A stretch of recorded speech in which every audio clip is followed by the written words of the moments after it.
Assalamualaikum warahmatullahi wabarakatuh. Halo semua, saya Najwa Humaisa, mahasiswa Universitas Singapura Bangsa Karawang, Fakultas Ilmu Kesehatan, Program Studi Gizi. Dalam video kali ini, saya akan memaparkan satu materi yaitu dogma sentral biologi molekuler.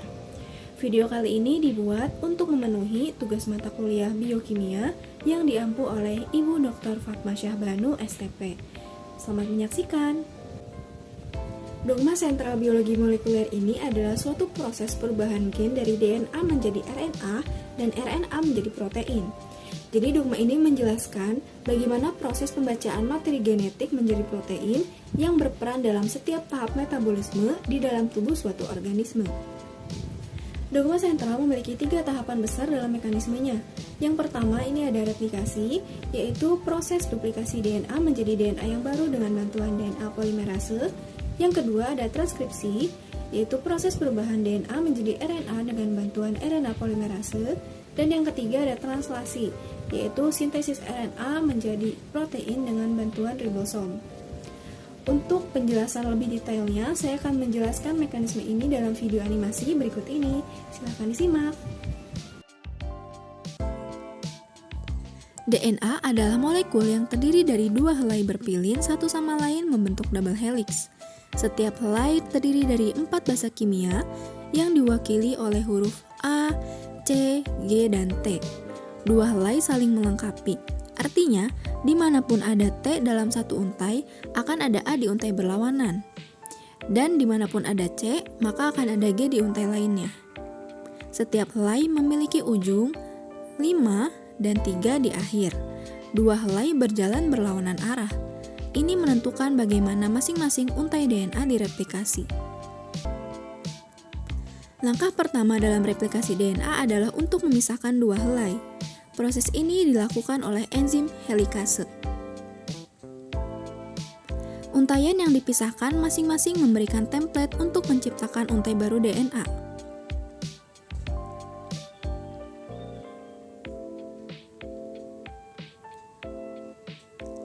Lalu, enzim primase memulai proses dengan membuat sepotong kecil RNA yang disebut primer.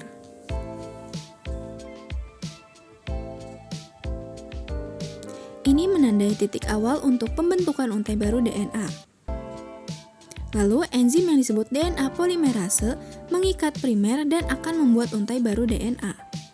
DNA polimerase hanya dapat menambahkan basa DNA dalam satu arah, yaitu dari ujung 5 ke ujung 3.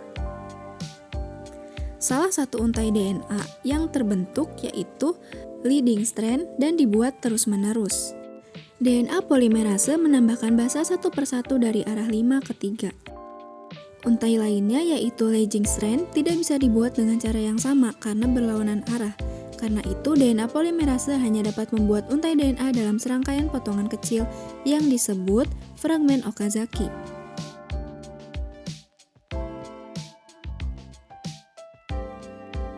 Setiap fragmen dimulai dengan primer RNA. DNA polimerase kemudian menambahkan deretan pendek basa DNA dari arah 5 ke 3.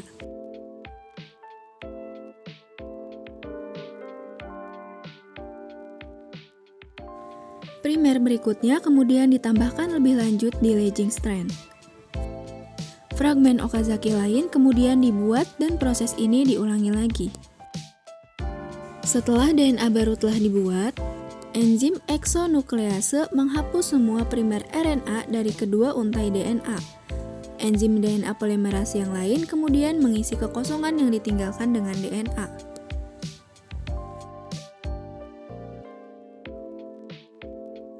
Akhirnya, segel ligasi DNA terbentuk di kedua helai untuk membentuk terus-menerus untai ganda. Replikasi DNA digambarkan sebagai semi-konservatif karena setiap molekul DNA terdiri dari untai DNA lama dan satu untai DNA baru.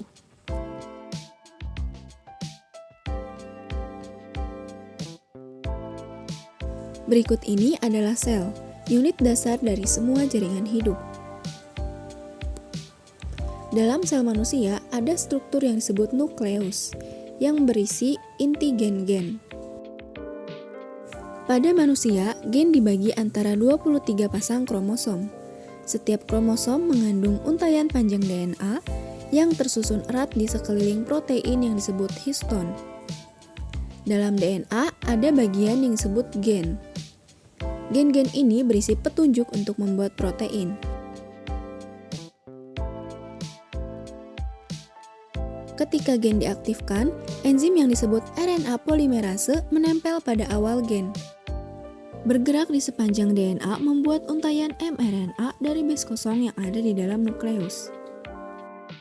Kode DNA menentukan urutan base kosong yang akan ditambahkan ke mRNA. Proses ini disebut transkripsi.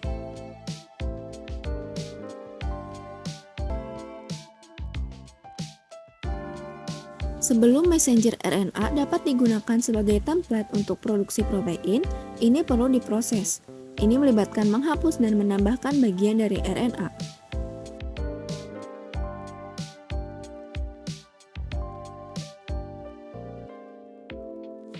mRNA kemudian bergerak keluar dari inti menuju sitoplasma. Pabrik protein dalam sitoplasma disebut ribosom.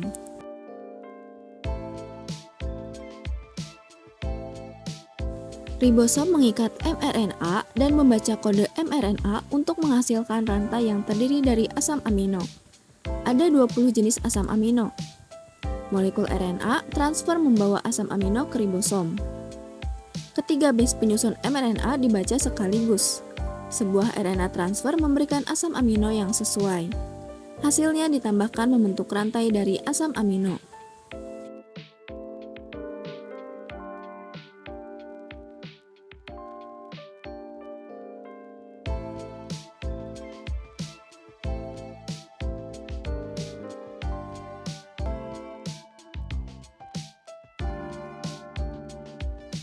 Setelah asam amino terakhir ditambahkan, rantai asam amino terlipat ke dalam bentuk 3D yang kompleks untuk membentuk protein. Itulah proses terjadinya perubahan dari DNA menjadi RNA lalu menjadi protein.